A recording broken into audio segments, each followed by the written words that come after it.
Oh, those cameras in the back. The one is Al Jazeera, the other is Russia Today television.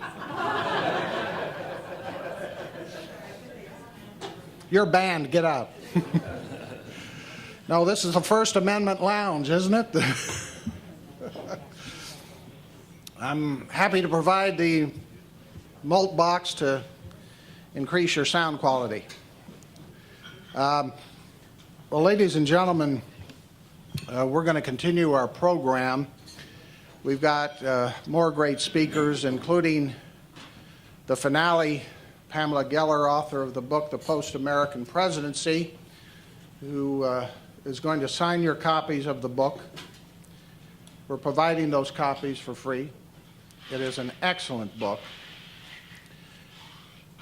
When I started America's Survival over 11, 12 years ago, there were some who looked at the title, the name of my group, and said, America's Survival?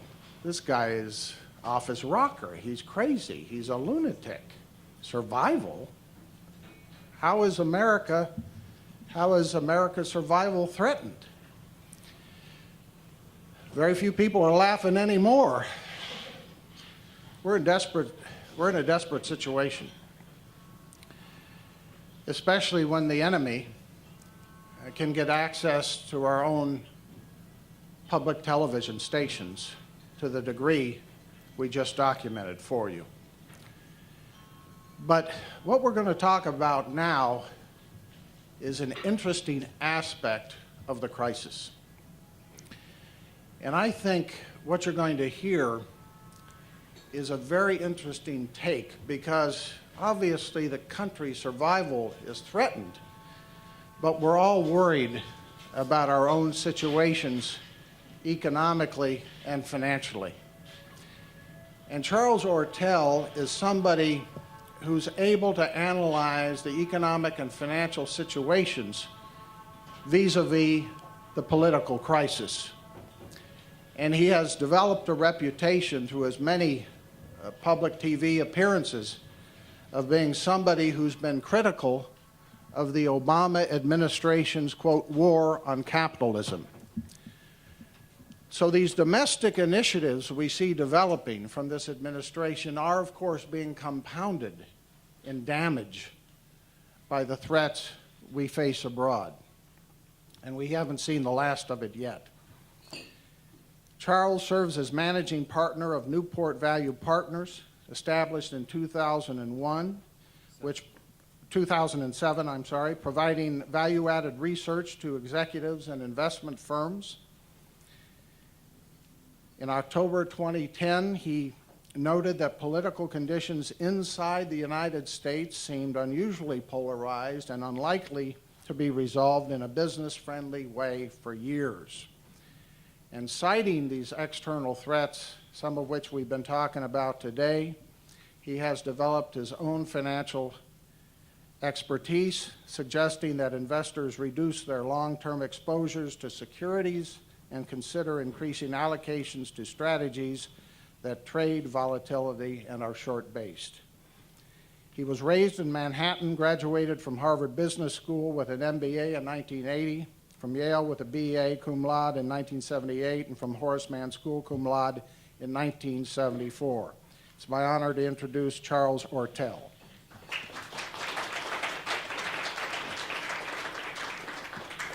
Well, thank you very much, Cliff, for that kind and generous introduction. Even though I am a lapsed member of the silent majority, having started to come on television and radio beginning in September 2008, it was with great trepidation that I decided to come down to Washington, D.C. and accept the invitation to speak here on April Fool's Day, because I'm acquainted with the famous adage attributed to Mark Twain: it's better to let people suspect you're a fool than to open your mouth and remove all doubt. So what I'd like to do here today is actually talk about three different topics. I'll give you, by way of introduction, a little more color about me and my background. I want to talk about the situation in the Middle East and why I believe it is among the many theaters that poses perhaps the clearest and most significant danger to this great nation. And then I want to turn our attention to the structural factors, which I believe most major policymakers around the world don't yet seem to understand in the West. These structural factors which are greatly complicating our attempts to have a recovery inside the advanced economies. And then I want to take some time, and instead of just being a critic, I want to talk through some ideas that I think can help get us out of this mess. So by way of background, it is indeed a great honor to be here in this room in the First Amendment Lounge at the National Press Club, because frankly, of the 238 nations that are in the CIA World Factbook, I know of very few that have a similar organization. And certainly of the 57 members of the Islamic states, I doubt there's a single one that has anything close to a First Amendment lounge, let alone a lounge where critics can stand up without fear for their personal safety and express opposing views. So, Cliff, thanks again for letting a numbers guy break into the political world here. I really appreciate this chance. You mentioned some of the schools that I attended, and actually I am one of just 3 people to have had the privilege to go to the finest school in the world, and that was a school created by my parents. My mother, excuse me, who's passed away, was a box specialist and got a master's, a bachelor's and a master's from Yale in 1952 and 1954, which was highly unusual through the music school. My father took 19 months off to serve with our armed forces, admittedly from a position of safety inside the United States during World War II, but graduated at age 26 with a PhD in nuclear physics. And they took great interest in our education, me and my 2 brothers. And I think education starts first and foremost with the parents. You can't delegate education to the teacher. You can't delegate information, understanding about the situation in any country to the press. Ultimately, understanding your issues, your options, boils down to taking personal responsibility for reading and getting into the facts. And as John Adams said in the famous defense of the British soldiers, what he did not want to take when the British had killed by accident Crispus Attucks, he said that facts are stubborn things. And he went on to say that you can't really alter the state of evidence. Well, that was well before Al Gore invented the internet, and well before Photoshop, and well before the kind of disinformation campaigns you were talking about with Al Jazeera and the various people around the world. And that's why I think it is so important, the work you do and the work people in this room do who may not be members of the accredited press, but do the kind of work at home on the internet, digging in and sharing the truth to the extent we can to people around the world. We live in very, very dangerous times. I would like to think that this is a comfortable moment, that I could do what I really would like to do, which is go back to Oxford or Cambridge and study medieval history. But unfortunately, this is not a time to do that. We are in the midst of what Samuel Huntington flagged as the clash of civilizations. That's being played out in front of our eyes. Turning first to the situation in the Middle East. I was one of those kids raised in Manhattan in a family. I mentioned my father was a scientist. My mother's father was a Baptist minister. Both of these people had no interest in raising us in a religious fashion. So I don't come at looking at this conflict as a devout Christian or Jew or Muslim or Hindu or whatever. I come at it, I think, somewhat objectively. And my first experience in the Middle East was actually being a summer intern in Cairo in 1975. In July of 1975, for those of us who remember history, that was an interesting time to be in Cairo, because not only were they on the wrong side of American foreign policy, but it was just shortly after a brutal and bitter war. I had spent a lot of my time up until getting out there trying to become a top-ranked tennis player. So I had little interest in all the niceties of what might be going on in the Middle East. And I found myself nonetheless sitting there in Cairo after every evening. These various and sundry exiles from around the Middle East would drag all the Westerners out to the back and try to get us into all the complexities of the Middle East. And, you know, there are many, many points of view out there, and many issues, and there's a long and complex history. And the first question we have to ask ourselves as Americans is, where are our vital interests in the Middle East? What are the important things that this small country, we have only 5% of the world's population, 95% of the world's population is outside our borders. Where should we be spending our energy? And I think we found out in 2001 that one area has to be understanding who our friends are and who our enemies are in the Middle East. And I had the fortune for a number of years, actually I retired briefly in 2002, but prior to 2002 for about 8 years, I was in partnership with Nicholas Brady's son, Christopher. And through that, I had access to very high-level contacts around the world, very high-level investors around the world. We had investments all over the place. And I was able to look at things both at a high level and right on the ground. And I concluded, just coincidentally, in August of 2001, with all of our contacts around the world, I felt that something was not going right. I got very nervous when I saw the developments in Iraq. Up until that moment, I had, in the Small World Department, I had dinner on September 10th at San Pietro Restaurant in New York, which is a fantastic Italian place. I don't own it. As I often do in these small dinners, I was with somebody who had been president of Jane's Defense Weekly, and I asked him, September 10th, 2001, what is the chance of a major terrorist attack in Manhattan? And he said that night, 100%.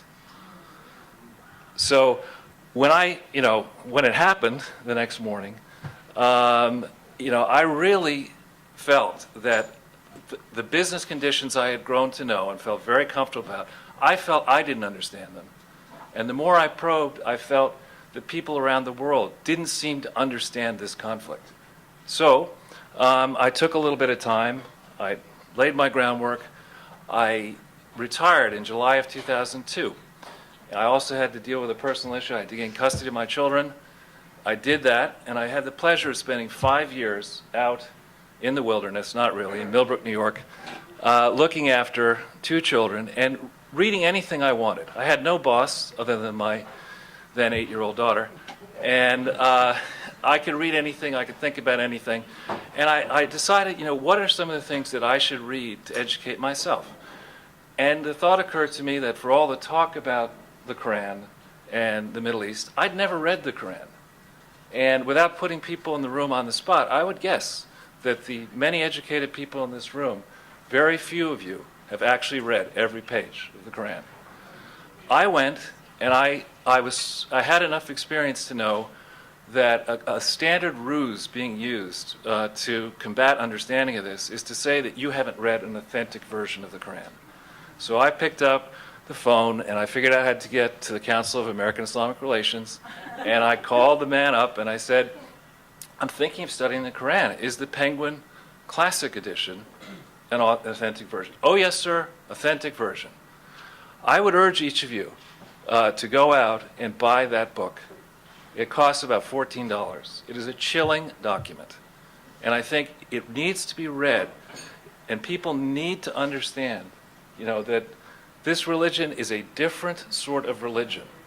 The next thing I think we need to understand is that the situation in the 57 Islamic states is very different. We're not talking about Belgium. We're not talking about Canada. We're talking in the states, the politically Islamic charged states throughout the Middle East region. We have research coming out, macroeconomic research, illustrating the strengths and the weaknesses, the differences of these states between states in Europe and states down in Asia and North America. The first problem you have in these states is that the percentage of people who are actually working as a percent of the people aged 14 to 64 is very, very low. Okay, this isn't a case you don't have in these oil-rich states. If you take away petroleum, you take away natural gas, it's not as if these people in the main have anything to do to sell products in the global market. It's not as if they're literate. It's not as if they're trained to compete in the same way. So to think to look at the situation in the Middle East and to see, or to think that what you're seeing in Egypt is Patrick Henry and his wife and Dolly Madison running around Tahrir Square. That's not what you're seeing.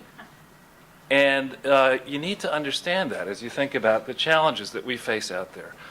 I've been asked to comment, and I take the charge up with honor, about what I think about America's foreign policy, what I think about the President's foreign policy. And a number of weeks ago, actually, I think it was more or less the first or second day of the culmination of the Egyptian revolution, I characterized the President's foreign policy as flip, flop, photo op.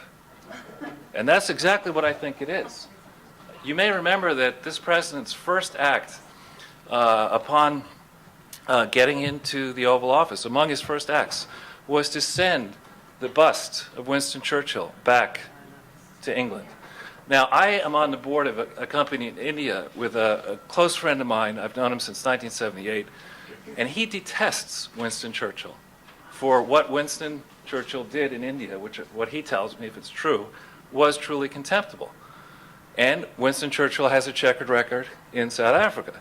But let me tell you, in what he did in World War II, contrasting the famous speech, "We will never waver, we will never surrender," Obama's version of it in the Middle East appears to be, we will not investigate the facts, we will not make a decision, we will do one thing, then we'll do the opposite of that thing. You can count on us to totally confuse you. And that is what he has done so far in the Middle East. The situation in the Middle East is remote in distance from the United States, but we still derive too much of our vital energy resources from that troubled region in the world. And shame not just on the Democrats and not just on Obama, shame on the Republicans, because we have had ample opportunity since 1980 to reduce our dependence on foreign energy sources. And that has to be something we set our minds to do.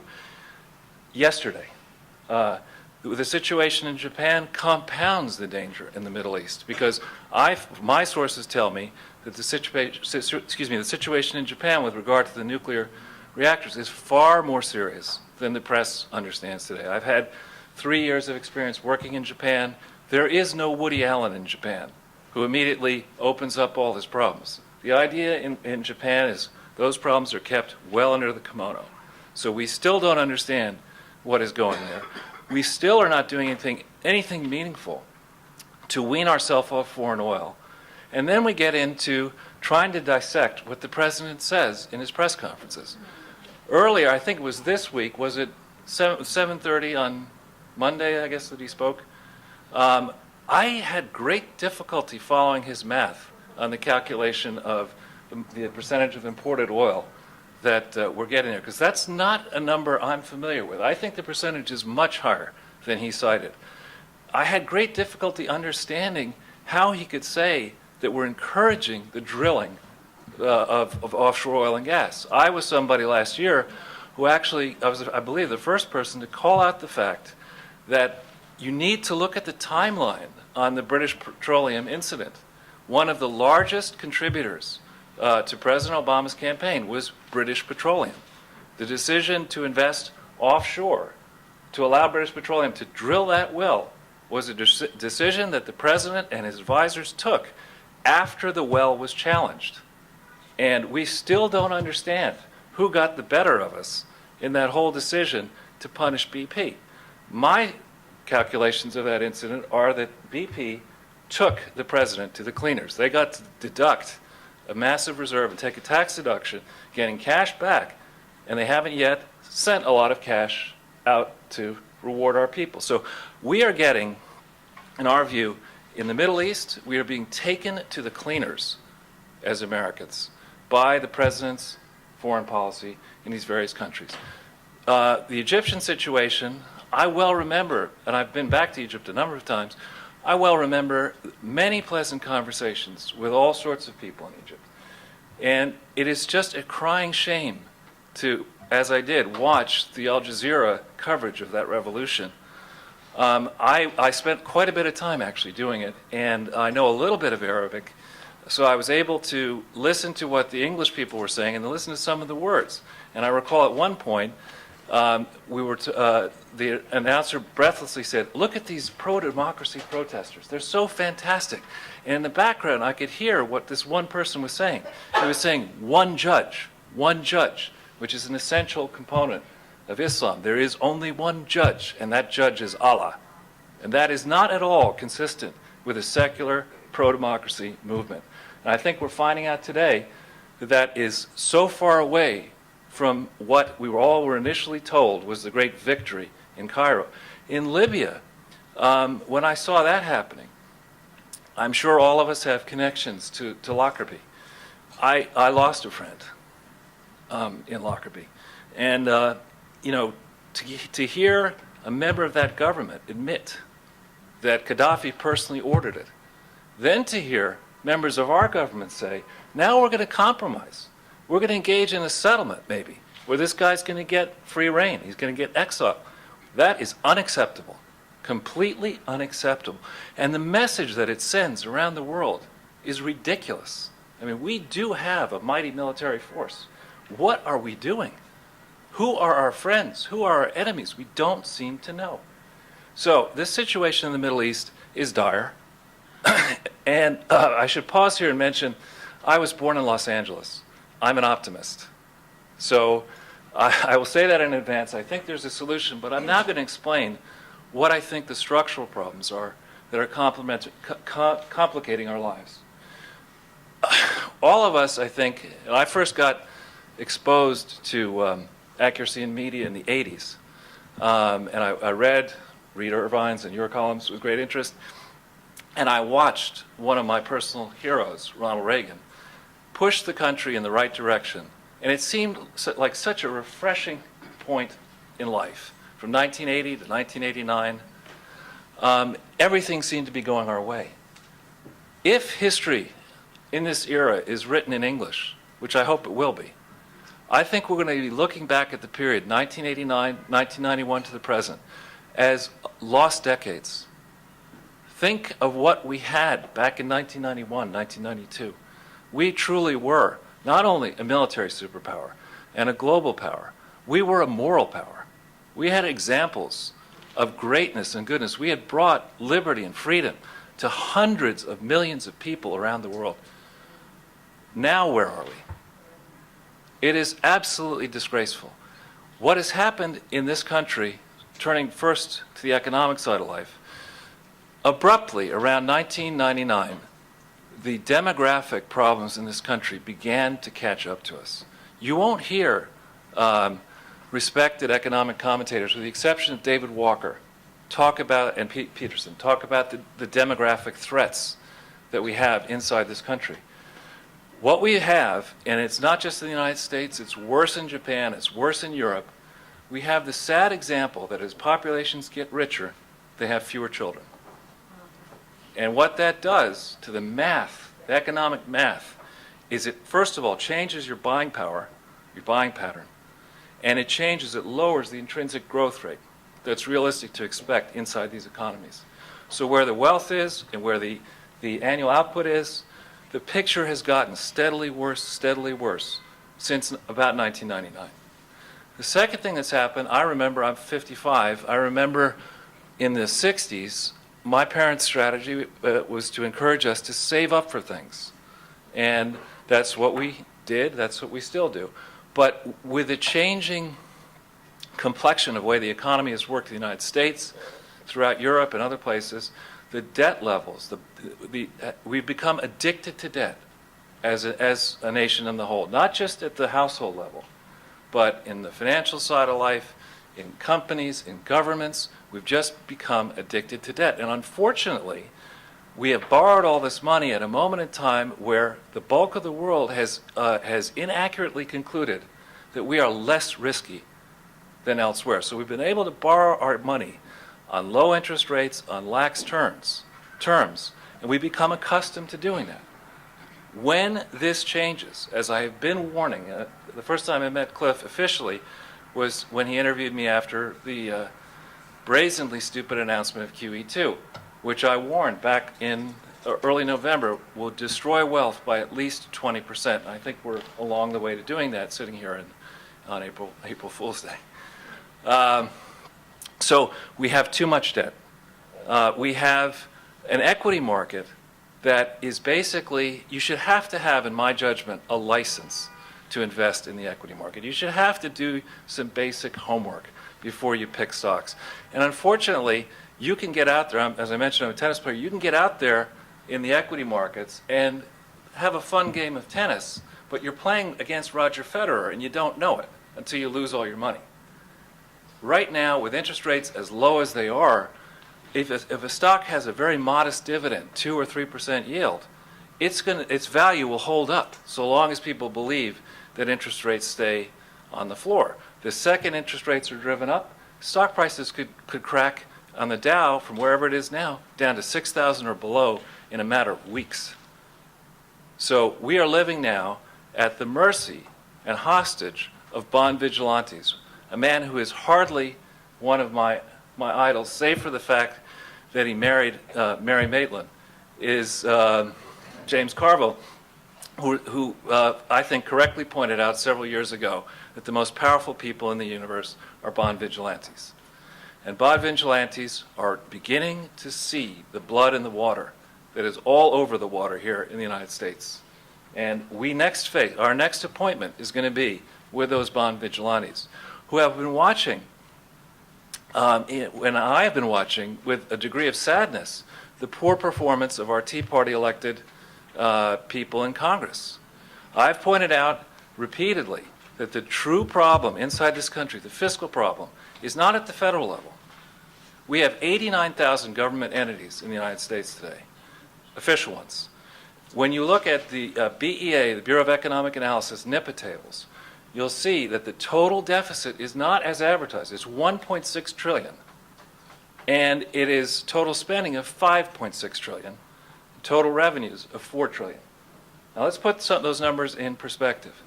The second largest economy in the world after ours, using GDP, which I don't think is a fair representation of economic activity. I think it overstates it.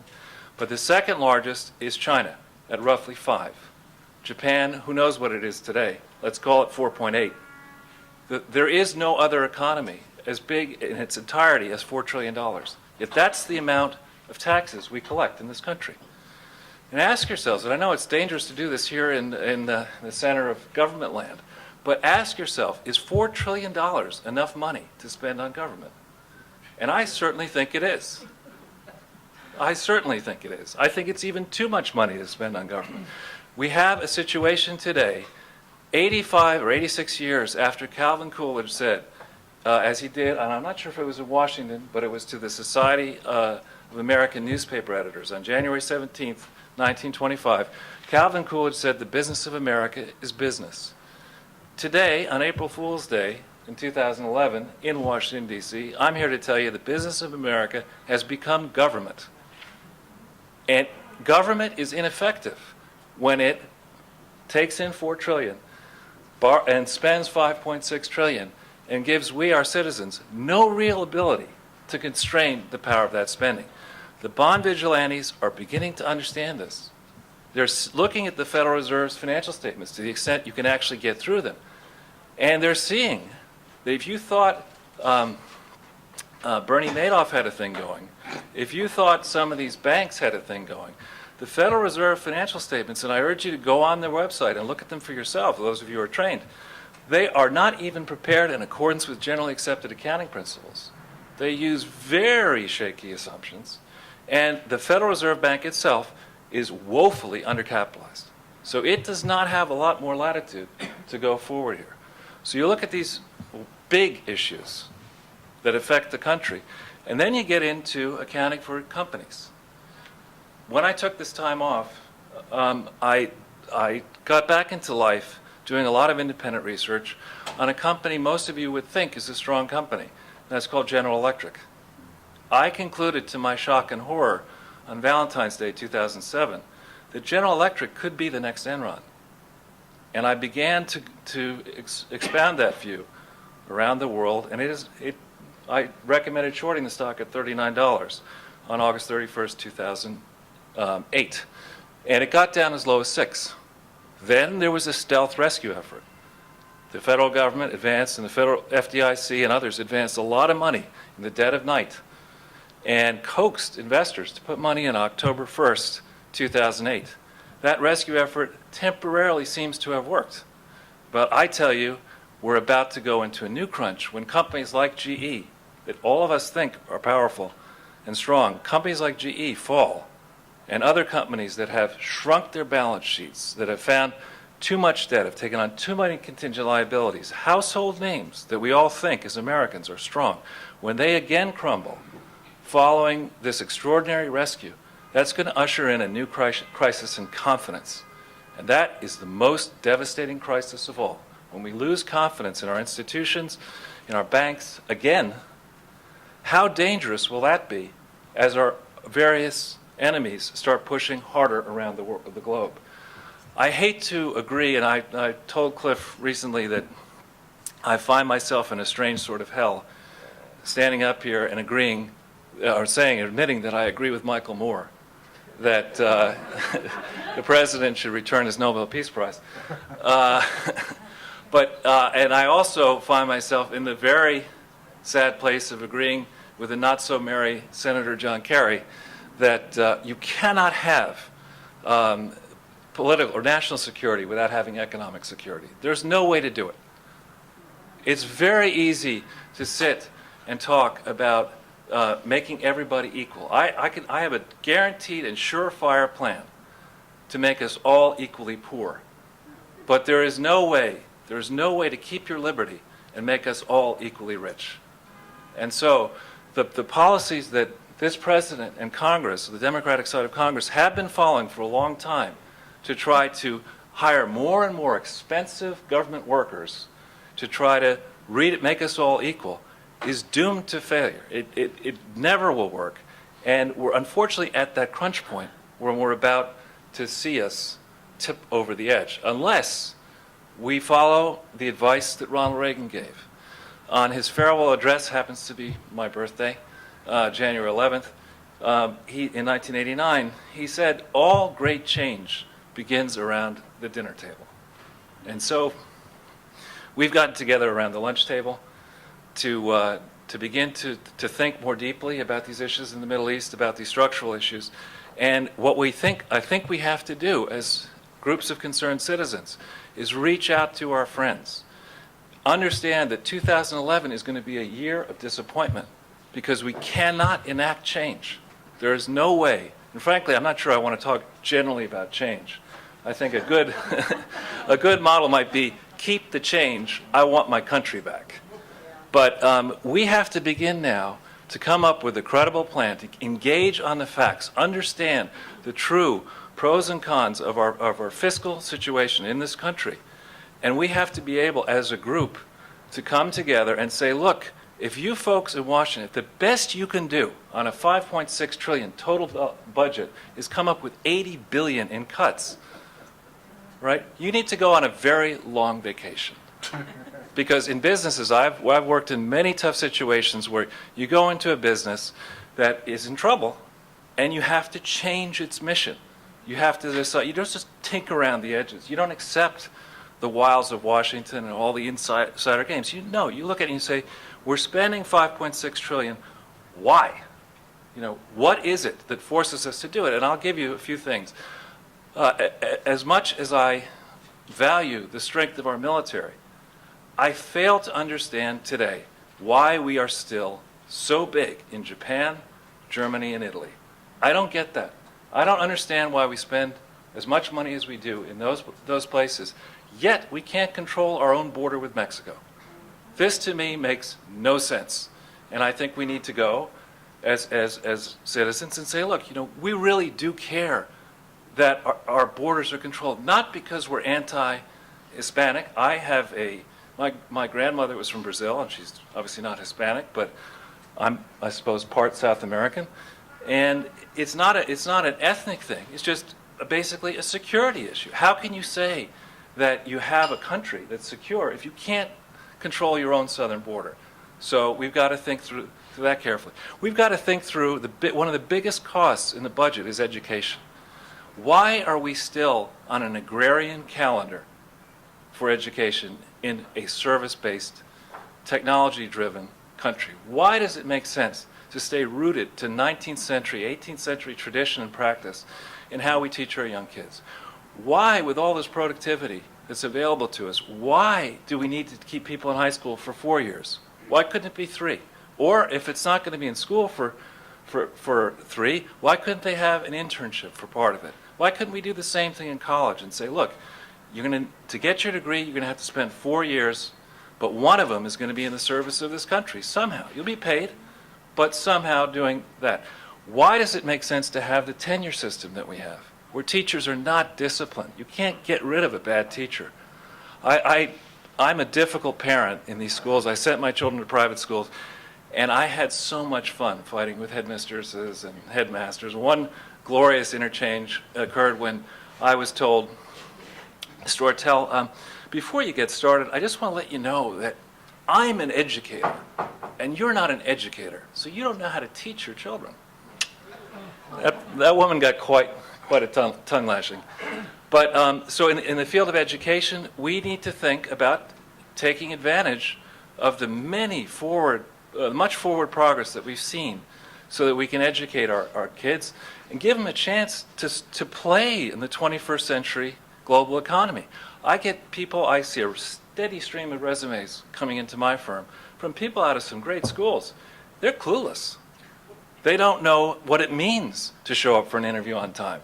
They're coddled. They think they're best and brightest. Well, they don't know, that when you show up for work, you're the first one in. You're going to be working late on Friday and over the weekend. They don't get that yet. So we need some changes there. We need to think about, and this is going to be a controversial one where I may lose you, but on the subject of drugs, we are the largest drug market in the world. And we need to ask ourselves, now having fought a war on drugs for a long period of time, is it possible to win a war on drugs the way we're fighting it? If we're not prepared to go the Singapore route, where we execute a lot of people, not just the people who sell the drugs, but the people who use the drugs, which I don't think we want to do, maybe we have to think very differently about the war on drugs. So we're in a desperate moment here. I applaud Cliff for putting this thing together. I think that the situation in the Middle East is an extremely dangerous flashpoint. The situation with Al Jazeera is, I applaud you for drawing attention there. And I'd like to just simply close by saying I'm very happy to answer questions either now or after the meeting. And thank you very much for putting up with me. My speech.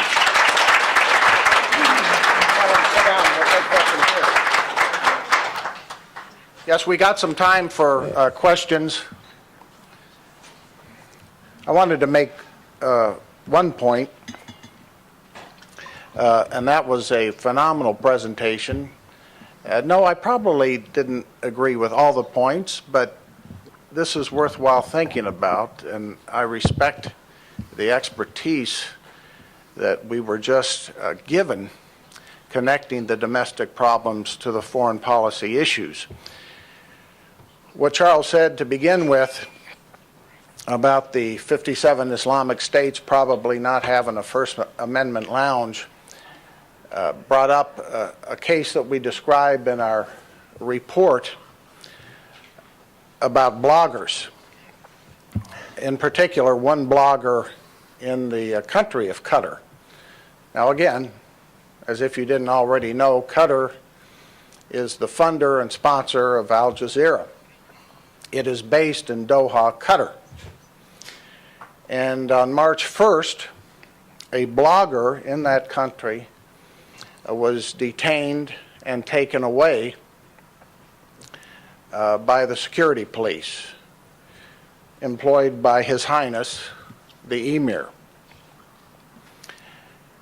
Amnesty International immediately drew attention to this problem, what had happened, quoting the wife of the blogger, who was still, at this late date, a month later, not been heard from, raising the possibility that the blogger, who had been critical of the regime's human rights record is being tortured or worse. In this case, Al Jazeera, amazingly enough, did run a brief story about it, quoting Amnesty International as saying the blogger had been taken away incommunicado, and then Al Jazeera, in its story, said something to the effect that officials of Qatar were asked for comment and had no comment. It made me think, here you've got this multi-million-dollar channel, English and Arabic, based right there in a country where this blogger has been taken away by the regime, possibly being tortured to death, maybe dead for all we know at this time. And all this channel can do is say that they contacted the regime and couldn't get a comment. I mean, where's the investigative reporting? Where's the ambush interviews of the Qatari officials about where this blogger is? Where are the protests on Al Jazeera itself about what's being done to a blogger in their home state, their home country? Just another indication of how bad it is in the Arab Muslim world, in a country where they claim that Al Jazeera demonstrates their commitment to news and information. Such a tragedy and such a farce that this kind of channel can be presented as a serious independent news organization when they can't lift a finger for somebody in their own country who may be being tortured as we speak. This is the kind of hypocrisy that we face with Al Jazeera. And yet, what did we find the other night on March 30th at the Radio TV Congressional Dinner? Al Jazeera paid for a big table, actually a couple tables, at this dinner, and they invited officials of the CIA, the State Department, and the National Security Council to sit at their table, giving them respectability and acceptance. You'll see a news release we've issued because yesterday, the day after this dinner, I gave a call to another person who was at the Al Jazeera table by the name of Matthew Lee of Associated Press, who is the, quote, dean of the State Department Press Corps, who was listed as a guest of Al Jazeera at this Radio TV Correspondents' Dinner. You can see the results of my interview. He was so flabbergasted because I was questioning him about his participation, his attendance at the dinner, and his association with this terrorist channel that finally he said, wait a minute, everything I've told you so far is off the record. He says, I've got to talk to my editors about this. Well, anybody who knows journalism knows that was a little too late. If you want something off the record or not for attribution, you make that clear before you talk to the person interviewing you. So I've put it on the record. Just such an absurd position for a, quote, reporter, an American reporter, to be in, to be a guest of this channel at the Radio TV Correspondents Association. And then when I asked him some tough questions about why he went, why he took Al Jazeera's money and got this fancy dinner, he said, wait a minute, this is all off the record. You know, this is what we're up against. And we have so many in our own media who are willing to excuse it. Let's go to some questions for Charles. Anybody? Sir, let's go. This gentleman, make sure it's... I want to sway a little bit. Is that on?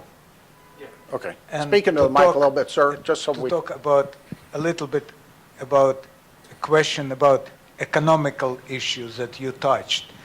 Nowadays, we see unprecedented transfer of wealth from West to Arab countries supplying us with with oil.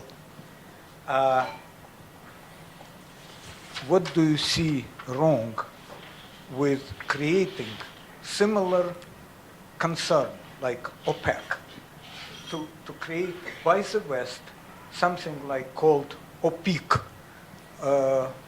Organization of Petroleum Importing States, and somehow connect and match price of oil with price of goods that go in opposite direction? I can stand, actually, if it's easier. Okay, sure. Just easier. I should have mentioned, and that's an excellent question. The problem, unfortunately, is that there are now competing systems out there. It's not the case where the United States can say, do it our way or take the highway. We have, our view. We have the European country view. We have a danger that most of us had assumed for a while was sort of not something we didn't have to worry about. And I don't mean this with disrespect to anybody, but after 1989-91, I think many people in this room, myself included, probably thought we'd never have to worry much about Russia, about a resurgent Soviet threat. I don't think you can safely assume that anymore. I think you have a different viewpoint of how the world should be organized that's led by communist China, and I don't think we necessarily at all want to go down that track. I have mentioned I spent a lot of time in India. So we have many different parts of the world that are buying oil and that have a different way of looking at dealing with the people who sell oil. So I'm not a huge fan of cartel activity of any kind.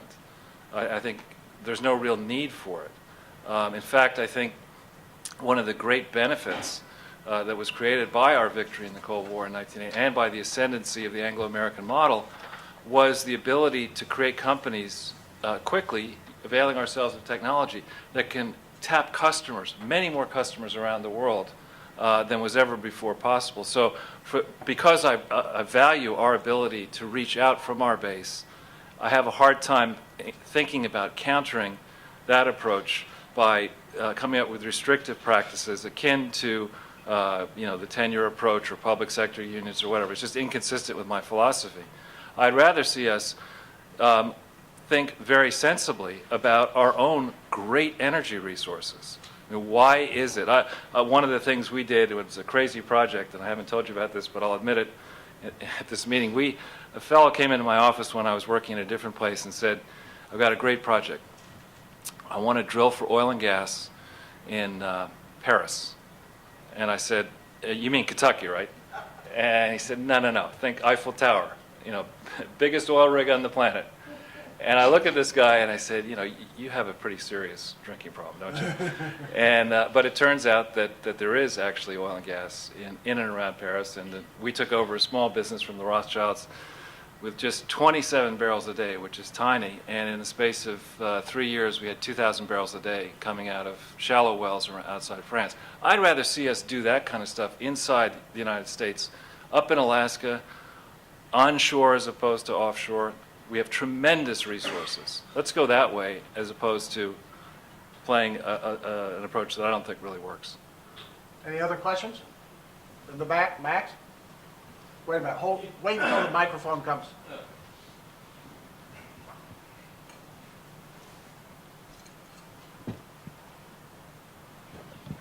You talked about GE, and I'm going to say thanks to the internet, especially sites like Free Republic, you get all kinds of information from all over the world on all different kinds of topics, all hours of day and night. And every once in a while I see something about GE showing up, the head of GE showing up at the White House all the time. They got a lot of money, and then all of a sudden they supposedly got almost a monopoly on the green technology that's coming up in the future for, I think, the solar panels and other types of machinery, a lot of which is not working.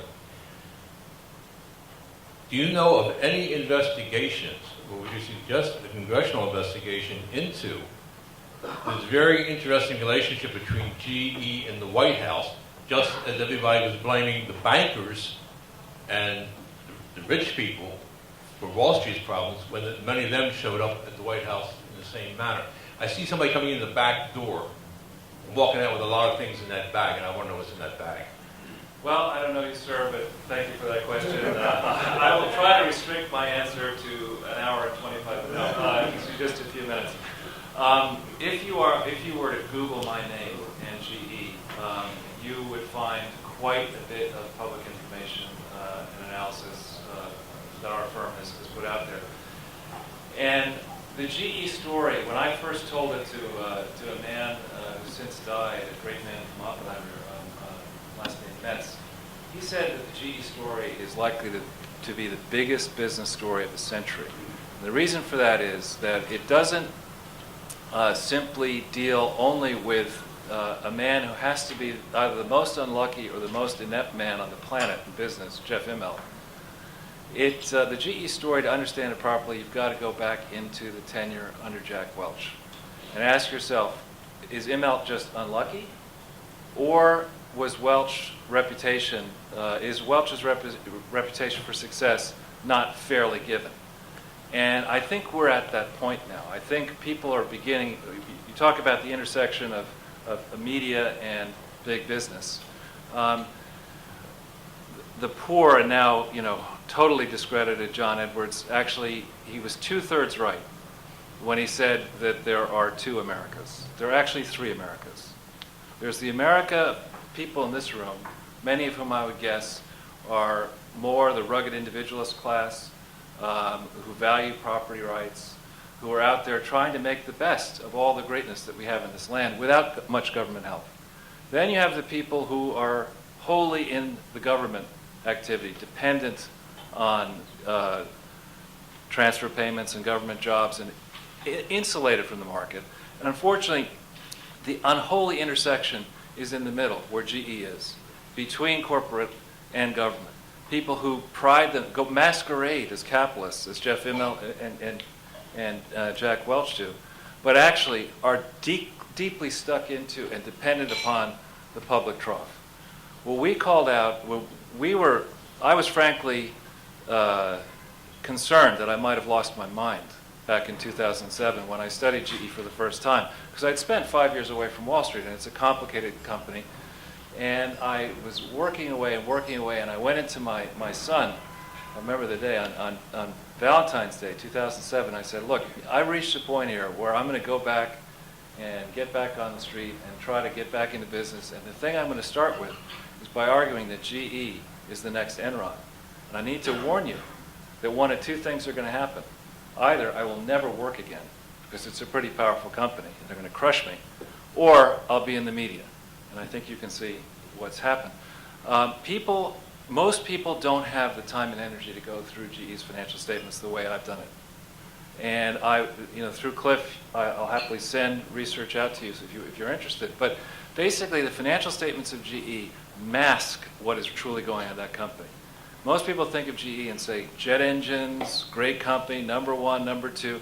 The reality is that GE's activities, even today, are driven by its inept financial services business.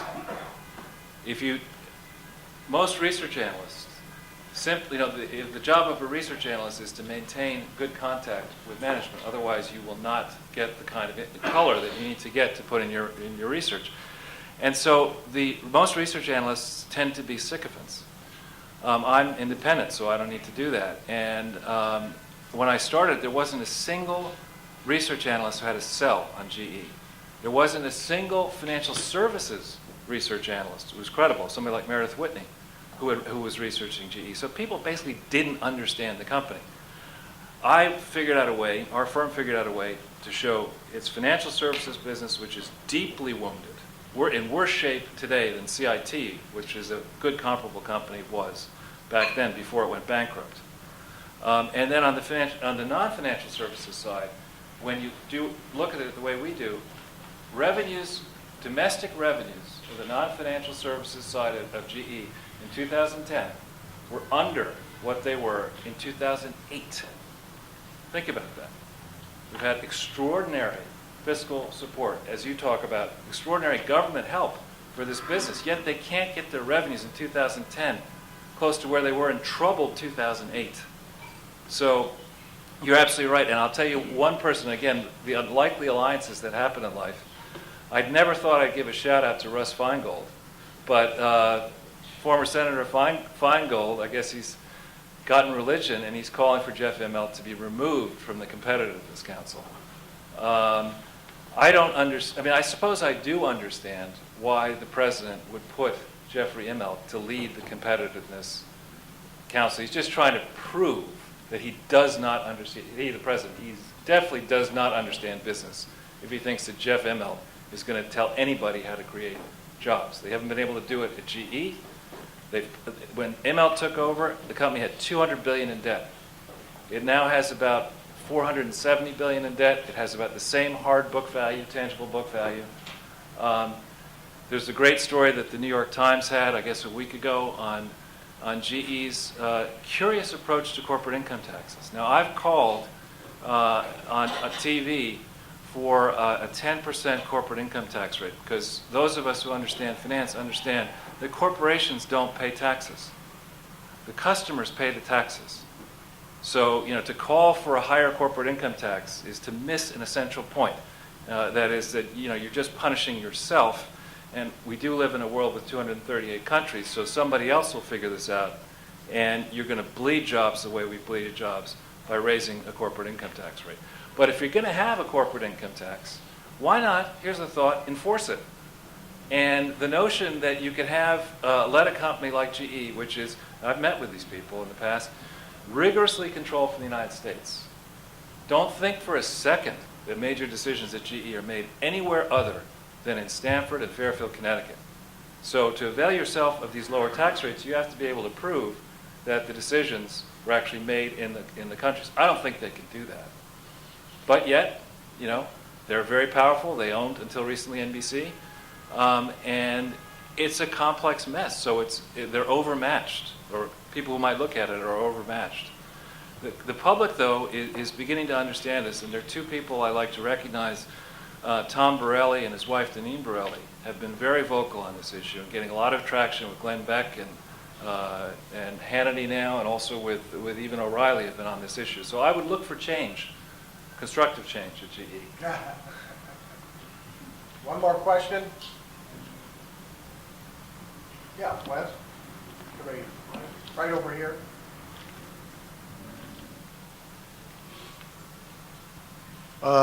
I'm not a lawyer, so I'm not challenging you here. I'm just asking because I want to know. Rahm Emanuel, the Chicago mayor-elect and former White House aide, has suggested, has advocated, that every person somewhere between the ages of 18 and 24 do some sort of public service. I don't remember whether he said 1 year or 2. I'm not certain of that. And a lawyer who practices before the Supreme Court, Ken Klukowski, who co-authored a book, recently said that amounted to involuntary servitude. And I'm just asking how you, other than the big difference that he wants 2 years for everybody just for being alive, and you want 1 year after 3 years of college, that whether or not your proposal, however well-intended, may run afoul of the 13th Amendment. Well, I'm certainly not a lawyer, and while I'm happy to give shout-outs to Russ Feingold and Kerry and Edwards, I want no business being anywhere close to dancing Rahm Emanuel. But what I'm saying is that as we think about solving our problems, we have to redefine the mission of government in this country if we hope to close a $1.6 trillion gap. We have to get bright people who are grounded in the facts together in a situation where you can consider all the pros and cons of changing things. And there should be no sacred cow. I've got to believe if you can't do a requirement, perhaps you can have an incentive. There must be some way to give college credit, let's say, for public service, which I know my own son is getting at Fordham University. I mean, there must be ways to do it. And I didn't come here equipped today with a 4,000-page bill to tell you how we're going to fix the problem. All right. Thank you very much.